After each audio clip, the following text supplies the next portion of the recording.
Bonjour les amis, nouvelle vidéo aujourd'hui pour retrouver Carl Zero qui était l'invité d'Alexis Poulain sur Le Monde Moderne. Et là, on va reparler de l'affaire Jeffrey Epstein, mais cette fois-ci avec une information qui n'avait pas encore été révélée. Et surtout, on va l'approfondir. Écoutez bien parce que c'est juste hallucinant. Mais juste avant, bien sûr, de les écouter, comme d'habitude, n'oubliez pas de vous abonner, le pouce, le commentaire, le partage, le boost de la vidéo. Vous le savez en ce moment, c'est le Shadowban, donc n'hésitez pas à faire tous ces petits gestes si vous voulez soutenir mon travail. Et sinon, vous avez Tipeee et Patreon aussi en supplément. On les écoute et on en parle juste après. Créer sa race de surhomme. Et il y a un autre lieu dont on parle moins dans la géographie Epstein. Alors, il y a Little St. James, hein, l'île. Il y a le Zorro Ranch. New-Yorkaise. Le Zorro Ranch, un ranch au milieu de nulle part dans le désert du Nevada, où là aurait eu lieu, bien sûr, des orgies SM, mais peut-être des expériences aussi interdites, puisque c'est là qu'il n'y a pas eu de fouilles, pas de recherche. On commence à peine à se dire peut-être qu'il faudrait qu'on fouille quand même, parce qu'on va peut-être retrouver des corps ou des choses comme ça. Il y avait un gouverneur qui s'appelait Richardson, qui était un de ses meilleurs amis, qui faisait constamment le voyage vers Little St. James. Et donc, évidemment, il n'y a jamais eu d'enquête. Et là, il y a une dame qui a décidé de faire une enquête, qui est une élue plus récente du coin, du Nouveau-Mexique. Donc, parce qu'il y a des témoignages de corps enterrés. C'est ça. Par contre, ce qu'on sait aussi via les files, c'est que là, il y avait une sorte de nurserie où ils gardaient les enfants. Alors, on ne sait pas très bien pourquoi en faire. Était-ce pour des expériences bizarroïdes de type Dr Mengele, l'île du Dr Moreau, ou pour fournir pour de futures orgies satanistes, on ne sait pas. Mais on sait que, par contre, on sait qu'ils étaient très bons pour ce qui est de récupérer les enfants des victimes. Et quand même, il y a là c'est anecdotique, mais ça pose quand même beaucoup de questions sur Jeffrey Epstein. Qui était-il? Le Zorro Trust, qui est la fiducie propriétaire du Zorro Ranch, qui a remporté un jackpot à la loterie, ça ne s'invente pas, le Powerball de l'Oklahoma, 85 millions de dollars, une chance sur 146 millions. Et lui, alors il n'a pas demandé à toucher les 85, il a voulu seulement les 29 millions d'un coup. Que tu peux toucher tout de suite. Tout de suite, et en disant je ne veux pas la suite. Mais comment c'est possible un truc pareil? Alors, soit c'est vraiment un hasard incroyable. Oh, quel hasard! Mais alors, quel hasard incroyable! Il a une sorte de gardien néo-zélandais qui vit au Zorro Ranch, qui prend sa bagnole, qui fait 600 bornes pour aller dans l'Oklahoma. Jouer à la loterie. Jouer à la loterie. Avec la carte du Zorro Trust. Pas avec, il aurait pu mettre, lui, 100 $. Non, c'est la carte du Zorro Trust. Et l'autre, il gagne. Mais le tirage, d'habitude, ce Super Bowl, enfin ce Powerball, il est filmé. Il est comme le loto en France, tu vois. Voilà, mais là, ce jour-là, c'est comme dans la cellule, les caméras tombent en panne. Non. Si, et c'est tiré chez un huissier qui est tout à fait clean. Et les numéros, c'est ceux que le mec a joué. Et l'autre, il va empocher les 29 millions d'euros. Et en fait, quand tu cherches un peu, tu te rends compte que le mec qui lui a présenté Bill Clinton, c'est le mec, je sais plus son nom là sur le moment, c'est le même mec qui dirige ce Super Powerball. Incroyable. Mais il se cache même pas, en fait.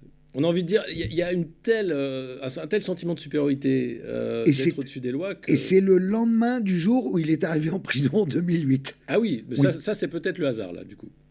On ne sait pas. On se dit peut-être c'est un lot de consolation. Bon, t'es en prison, ok. T'as pris un an, mais t'as gagné 29 millions. C'est le Monopoly, en fait. Tu vois, quand on dit il n'y a pas de justice, alors là, il n'y a vraiment pas de justice. Vraiment pas de justice. Par contre, c'est un Monopoly géant. Un réseau mondial. Alors, ce qui est assez intéressant aussi, et qu'on apprend à la fois dans les sources, mais dans le roman, c'est la création aussi de cet outil de compromat, hérité un peu de Robert Maxwell, qui travaillait à l'intersection de plusieurs services de renseignement, MI6, CIA, mais aussi le KGB.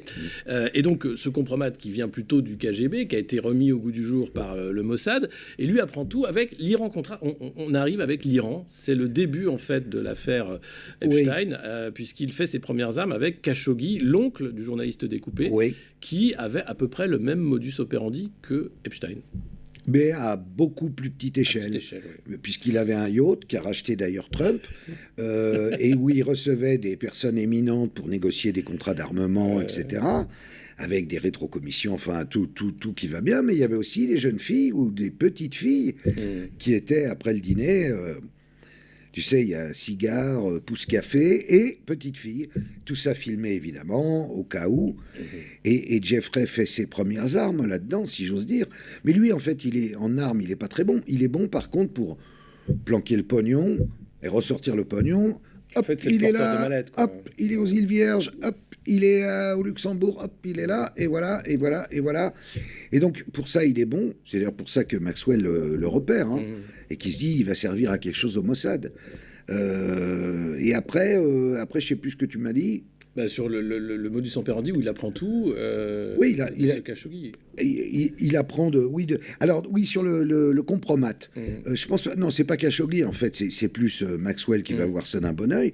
Et n'oublie pas que le compromat était aussi très utilisé par les Américains, puisque l'admiral Edgar Hoover s'était retrouvé dans une lamentable affaire où il était déguisé en bébé. C'est vrai, avec une couche. Voilà, avec une couche, une grosse couche, puisqu'il était gros Hoover.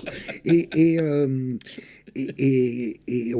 depuis, une fille très intelligente qui s'appelle Madame Webb, Whitney Webb, qui raconte que c'est pour cette raison-là qu'il n'a jamais attaqué la mafia italienne, aucune des mafias italiennes, parce qu'elle le tenait sur ces compromates-là que eux organisaient. Et du coup, alors, on va revenir à Donald Trump, puisqu'il est de nombreuses fois cité. Il y a beaucoup aussi de victimes qui témoignent du fait qu'il les a violés, qu'il les a maltraités.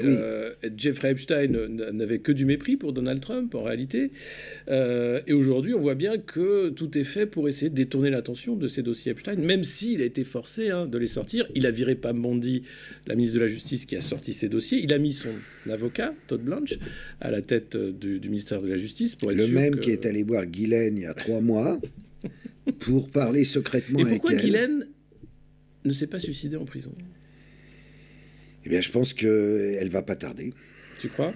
Bah, écoute, sauf si l'accord avec Todd Blanche ne tient pas, elle peut glisser sur une peau de banane. Hein. Oui, il peut lui arriver malheur. Il y a un accord qui a été négocié. C'est quand même bizarre d'envoyer ton meilleur pote juridique voir Ghislaine. Et que après, quand elle est invitée à témoigner en visio devant le Congrès, elle fait « Ah non, 5e amendement, 5e amendement, 5e... » Donc visiblement, ils ont passé un accord. Mon petit doigt me dit que cet accord concerne forcément d'une façon ou d'une autre Donald Trump. Donald Trump, tu l'as compris maintenant, est fou allié. Il est sénile, il est gaga. Non mais c'est hallucinant, quoi. Le mec gagne à la loterie. Moi, je pense que c'est le hasard. C'est dur à entendre, mais il y a des gens qui ont de la chance, quelque part. Et je pense que Jeffrey Epstein a de la chance. Mais comme souvent, tous ces pourris, quand même, ils ont de la chance d'être milliardaires. Ils ont, quelque part, la chance d'avoir leur vie. Ils se font pas avoir alors qu'ils devraient se faire choper. Il y a ce petit facteur chance que nous n'avons pas forcément, mais qu'ils ont. Alors, évidemment, c'est provoqué. Ils ont des relations. Ils ne viennent pas forcément de nulle part, mais c'est vrai que Jeffrey Epstein, quand vous voyez sa vie, elle est quand même surprenante. C'est comme un mec qui vient de rien, professeur, qui se retrouve à un tel niveau, avec une telle fortune. Après, vous avez un entretien que je vous conseille, qui a été donné à une chaîne américaine, où vous l'avez en français sur YouTube. Ça dure 1h30, et le mec est brillant. Et ce qui est très drôle avec lui, c'est que c'est un mec qui fait partie du système, et dont l'entretien, c'est sur le monde des banques, le monde bancaire. Il détruit tout ce système-là. En fait, il a une vraie pensée critique anti-capitaliste, alors qu'il vit dans ce même système. Et ça, c'est vraiment, je trouve ça incroyable. Vraiment, son entretien, on oublie que c'est un monstre et un enfoiré. Vraiment, faut l'écouter, parce que ce qu'il dit, je suis désolé, il faut être honnête, est vachement intelligent.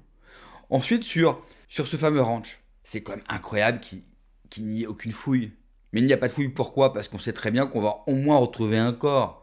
On parle d'un mec qui a commandé de l'acide. On parle de ses habitations, de ce ranch. Il y a des tunnels. Pourquoi il y a des galeries, il y a des tunnels sous ses propriétés? On a quelques images, mais là encore, pourquoi ces tunnels, pourquoi tout ce qui a été creusé sous ses propriétés et sous ce ranch n'a jamais été montré au grand public?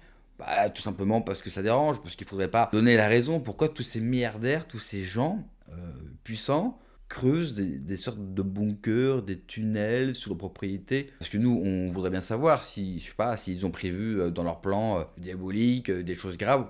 On aimerait être au courant quand même. On aimerait que cette information soit partagée. Ensuite, sur Ghislaine Maxwell, moi je suis aussi interrogatif, tout comme Carl Zero, du fait qu'elle soit toujours en vie. Parce que la vraie chef de cette opération, c'est elle. Qui fait le lien entre le Mossad et Jeffrey Epstein? C'est Ghislaine Maxwell. Et elle est toujours en vie. Elle sait absolument tout. Alors qu'elle pourrait parler et absolument tout dévoiler. Elle sait tout. Tout ce qui s'est passé. Elle sait les noms, elle sait les dates, elle sait les lieux, elle sait absolument tout. Et bizarrement, effectivement, elle vit encore. Ce qui me fait peur, c'est qu'on n'en parle plus, premièrement. Et puis vous l'avez vu, là on est parti sur les ovnis. On est parti, le Pentagone. Donc a acheté alien.com et le site est en construction. Donc ils ont déjà annoncé qu'ils allaient balancer une quarantaine de vidéos montrant explicitement qu'il y aurait des gens venus d'un autre monde ou des choses inexpliquées qui viennent nous visiter à intervalles réguliers. Certains disent que c'est aussi un contre-feu pour nous faire oublier l'affaire Epstein ou une crise qui pourrait se passer, une crise économique.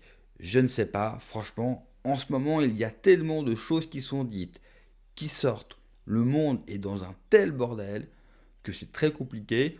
C'est pour ça, et vous l'avez peut-être remarqué, j'affirme rien, je ne fais que relater, travailler sur des informations, parce que franchement, celui qui est capable de vous prédire de A à Z tout ce qu'il se passe ou de vous révéler le fameux plan, franchement, ça, c'est vraiment costaud. Merci d'avoir regardé la vidéo, les amis. N'oubliez pas, comme d'habitude, de vous abonner, le pouce, le commentaire, le partage, le boost de la vidéo. Prenez soin de vous, que Dieu vous protège. Allez, ciao.